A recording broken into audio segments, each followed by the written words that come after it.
On Tuesday, February 28th, voters will be asked to go to the polls to take part in the presidential primary. When you arrive at the polls on the 28th, you will be asked which ballot you wish to use, the Republican or Democratic ballot. This is a slightly new wrinkle and is causing some confusion, especially for those requesting absentee ballots. Oakland County Clerk Bill Bullard told us that by selecting one ballot over the other, a voter isn't necessarily declaring a preference for one party or the other. The voter is simply being asked to choose one ballot.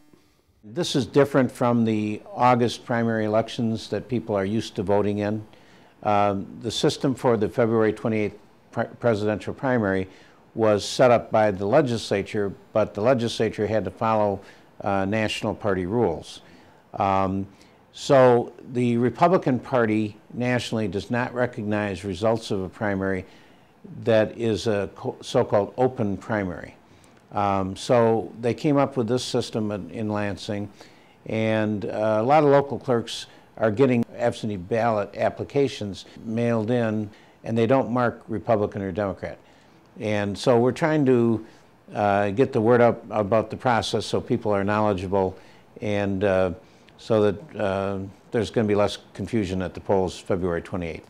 A voter asking for an absentee ballot will have to indicate on the application which ballot he or she prefers. If you don't indicate which one is your preference, you will be contacted by your local clerk and asked to pick one or the other.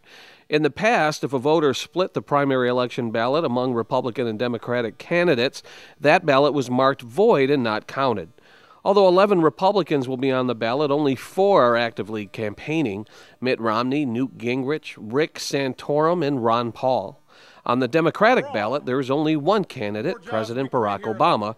So in essence, Republicans will be affected by the February 28th primary more than Democrats.